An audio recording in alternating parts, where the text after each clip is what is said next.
Y le cedo el uso de la palabra al licenciado eh, Emanuel Alejandro Flores Arrieta. De la misma manera, 15 minutos. Muchas gracias. Buenas tardes a todos y a todas. Es para mí un placer estar aquí con todos ustedes. Y bueno, yo me voy a distanciar un poquito de los temas de argumentación, de retórica que están manejando quienes me precedieron.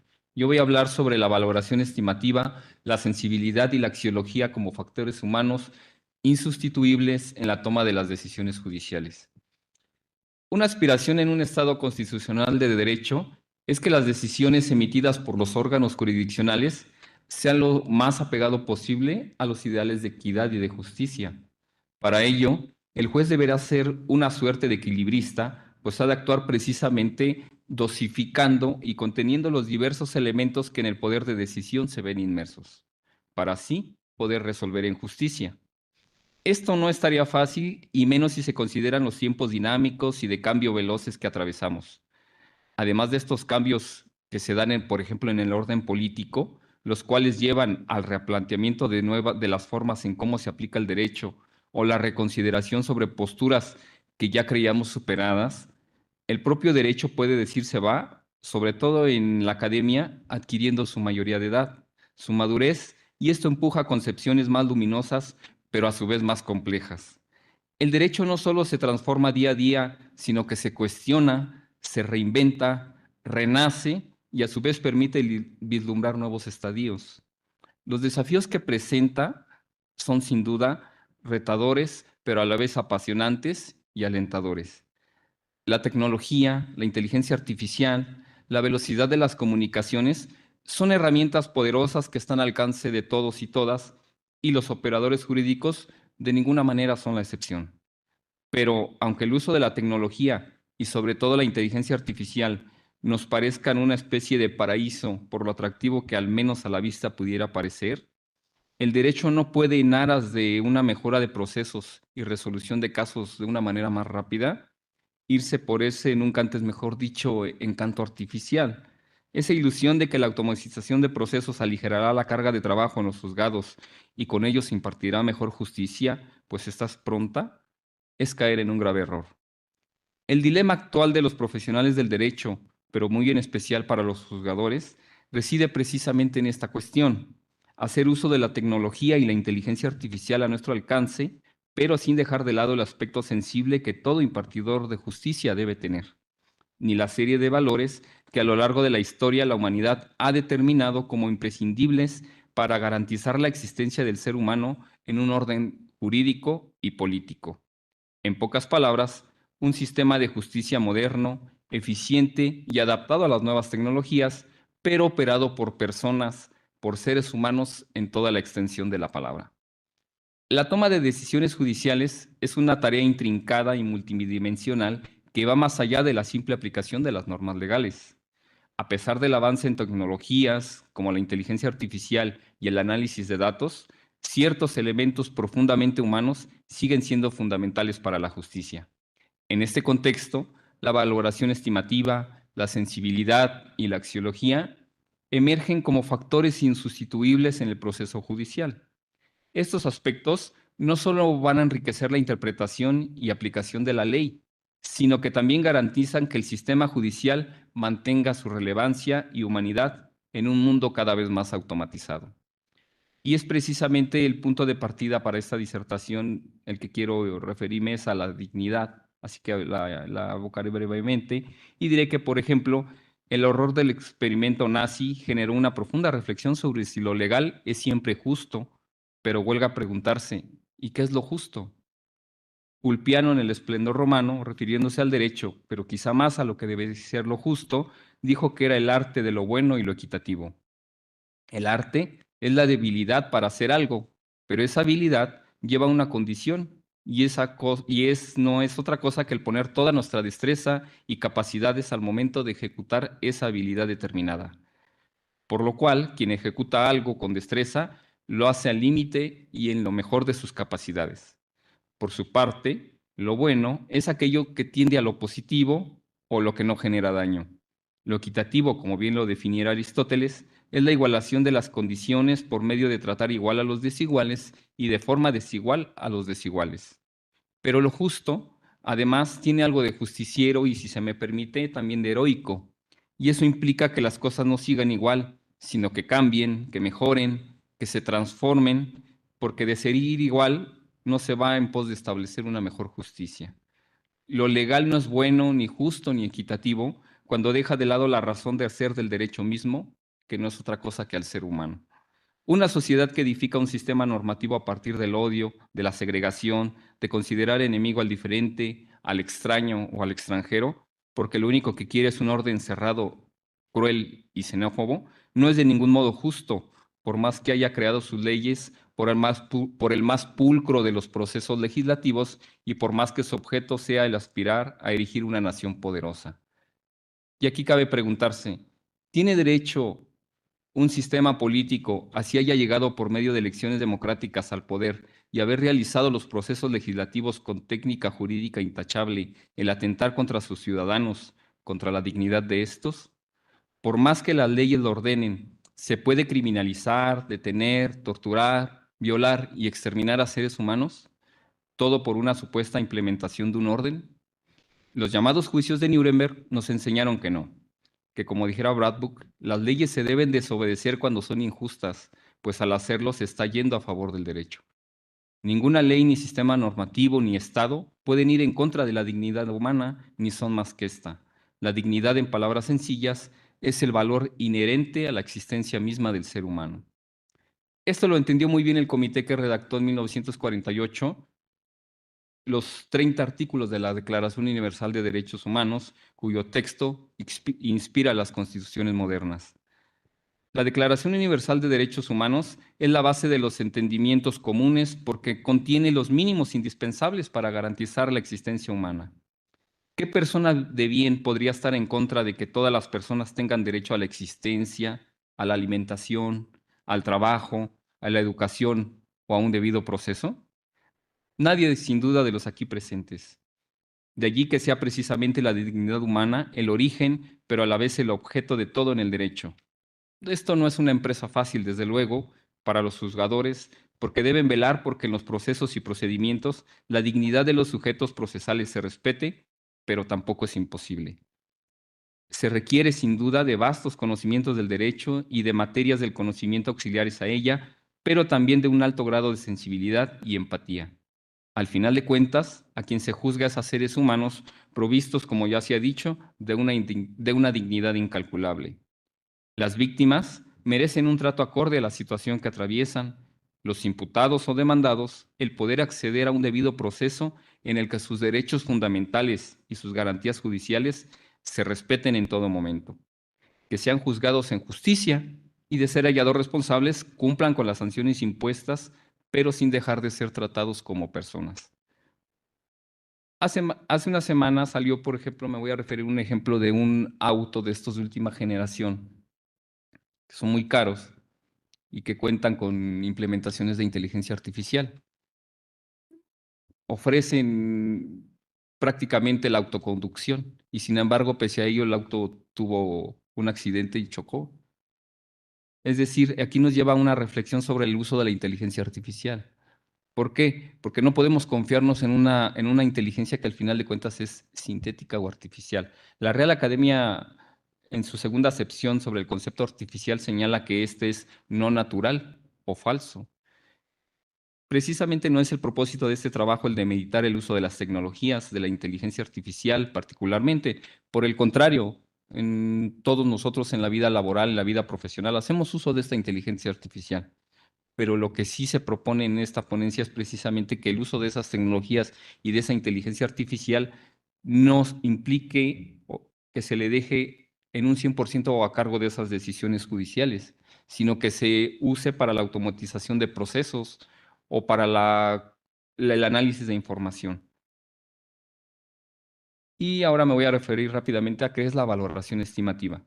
El artículo 1, párrafo primero de la Constitución de los Estados Unidos mexicanos señala que en los Estados Unidos mexicanos todas las personas gozarán de los derechos humanos reconocidos en esta Constitución y en los tratados internacionales de los que el Estado mexicano sea parte.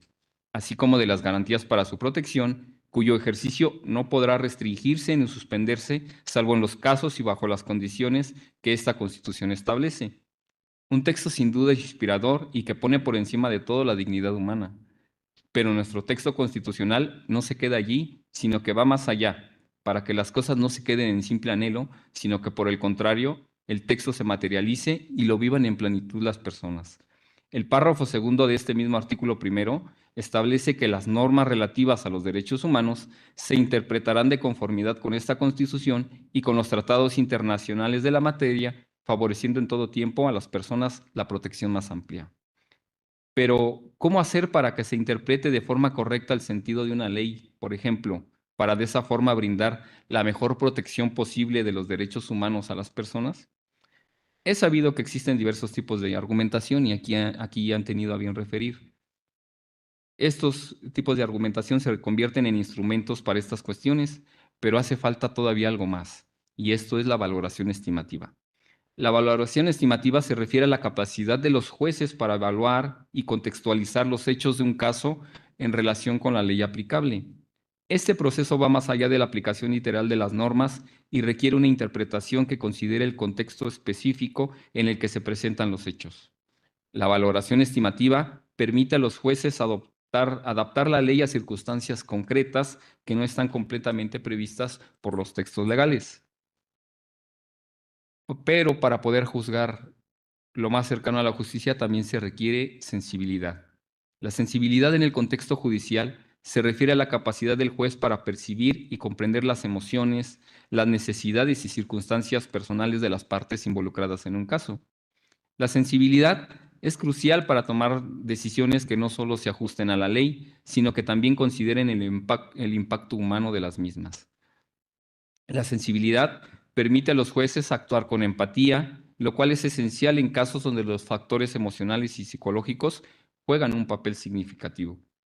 En nuestro país, por ejemplo, con la reforma constitucional del año 2008, en materia penal se dio la transición de un sistema inquisitivo mixto en el que el juez pocas veces hacía contacto con las partes en el proceso a uno de corte adversarial que se lleva a cabo bajo diversos principios y entre uno de ellos el de inmediación, por medio del cual el juez está presente durante el desarrollo de las audiencias y percibe lo que en ellos se practica. Esto permite que el juzgador cuente con más elementos al momento de emitir una resolución. Permite también el observar al acusado durante el desarrollo de la audiencia y ver algo más que la taxitividad de la materia penal. Le permite, por su parte, tener un acercamiento con la víctima y ser más empático con ella.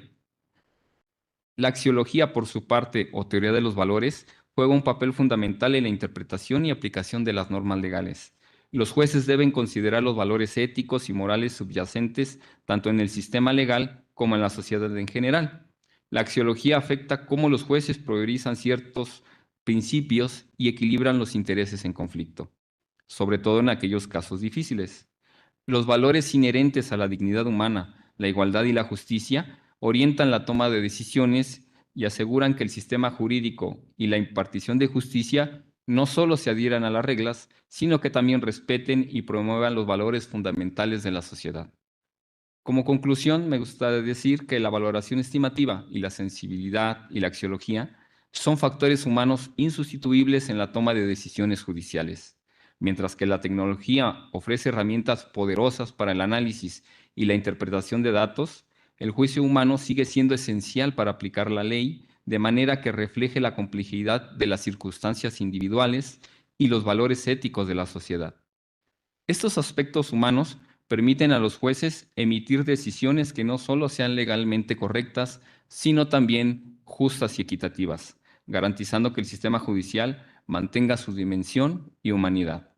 En última instancia, el equilibrio entre la objetividad legal y la subjetividad humana es lo que da a la justicia su verdadera profundidad y significado. Muchas gracias. Muchas gracias, licenciado Flores Arrieta. Estamos casi sobre la hora. Sin embargo, tenemos aquí algunas preguntas que, si me permiten, voy a formular un par de ellas y las voy a dirigir a quien guste contestarlas y el resto de las preguntas seguramente quedarán aquí en el instituto para ser respondidas por correo electrónico si es posible. Para quien quiera responder, el licenciado Germán Campa Roldán pregunta, desde la perspectiva del litigante, ¿cuáles son las técnicas argumentativas que con base en la retórica deberá involucrar el abogado defensor de acuerdo a su pretensión? ¿Quién nos puede apoyar con la respuesta? Adelante. Gracias por la pregunta, desde luego muy interesante. Vamos a tener, yo les comentaba, dos tipos de formas de argumentar. La lógica formal, que es la que hemos conocido o que tenemos con el positivismo, en donde hay una premisa menor, una premisa mayor y una conclusión. Y por ahí nos dicen que hay casos fáciles en donde podemos aplicar esta forma de argumentar y vamos a dar una solución correcta. Si por ahí se dice en este tren no pueden subir perros, una persona llega con un perro, aplicamos el silogismo jurídico, decimos la regla dice que aquí no se pueden subir perros, tú traes un perro, no lo puedes subir, ¿no? Ese es un caso fácil. Después nos hablan que hay casos que no son fáciles y que no podemos resolver con una argumentación lógica formal, y entonces nos da nuevas teorías de la argumentación. Por ahí tenemos a Stephen Toulmin, por ejemplo, nos da una argumentación por pasos, y nos establecen estas nuevas teorías de la argumentación que a veces tendremos que desentrañar el principio que tutela la norma para dar una solución justa. Y en este caso nos dicen, si llega una persona y trae un oso y la quiere subir al tren, si aplicamos la lógica formal diríamos, esto es un oso, están prohibidos los perros y por lo tanto sí lo puede subir. Ajá, pero no estaríamos siendo justos. Entonces, desentrañando el principio de la norma, diríamos que tutela esa norma de que no se puedan subir perros al tren, pues la higiene y la seguridad de las personas. Y si un perro es higiénico, bueno, entre comillas, ¿verdad? Podríamos decirlo así en el ejemplo, y peligroso, pues más aún lo es un oso. Y entonces, aunque la norma no lo diga así, y sin aplicar una lógica formal, sino una argumentación principalista, también estaría prohibido subir al oso, ¿verdad? Y entonces en estos argumentos, pues también no podemos dejar de lado, digo, esta es la forma de argumentar, pero que tenemos argumentos inductivos, deductivos, a pari, a fortiori, etcétera, que vamos a seguir usando. Y también muy importante identificar las falacias y manejar las inducciones, es lo que yo podría decir. Gracias. Esta pregunta también va para quien quiera responderla. Es un tema que va a generar un poquito de controversia, pero pues vale la pena ponerle sal y pimienta al evento. Dice así. Tras la reforma judicial, ¿es la inteligencia artificial la opción propuesta para los que próximamente sean nuevos juzgadores? ¿Alguien desea contestarle? ¿Alguien se atreve? Tras la reforma judicial, ¿es la inteligencia artificial la opción propuesta para que próximamente sean los nuevos juzgadores? Es decir, que la inteligencia artificial sustituya al juzgador.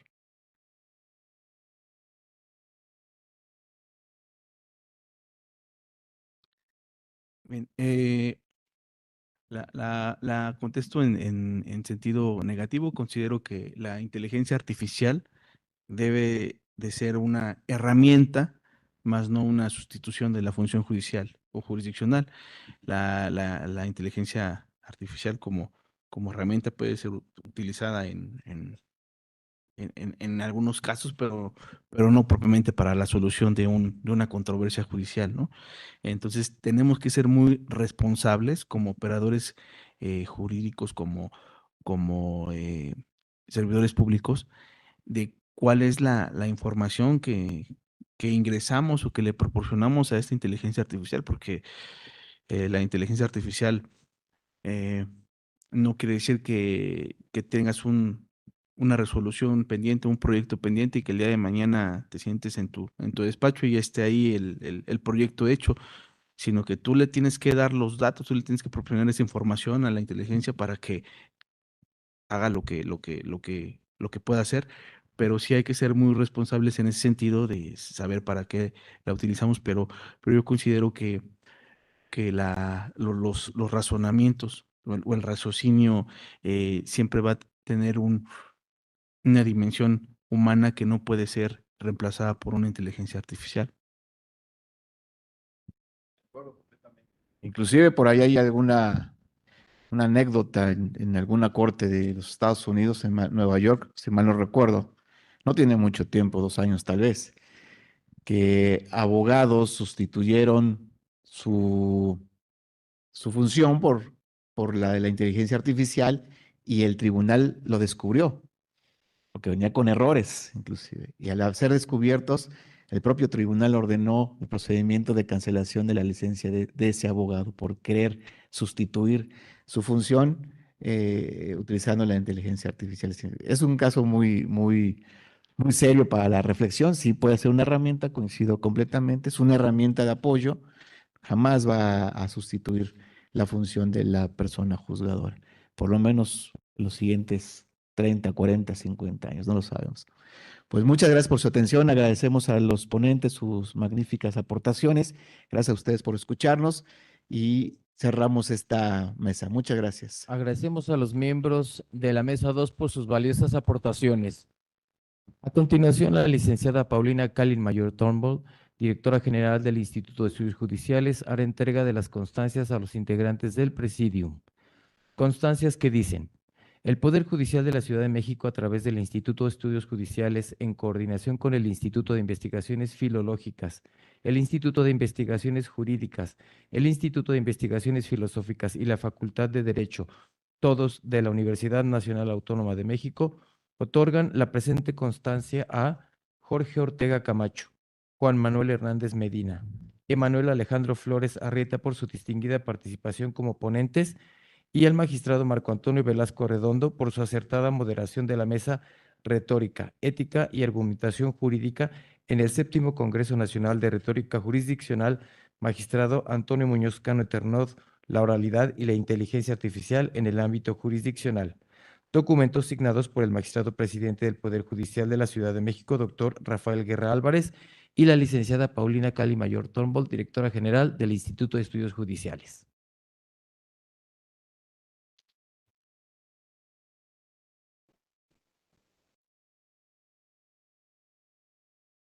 Agradecemos a todas y todos los asistentes a esta Mesa 2 y a las personas que lo hicieron a través de las plataformas virtuales. Los invitamos para que continúen con nosotros y nos acompañen a la Mesa 3 denominada Resoluciones Judiciales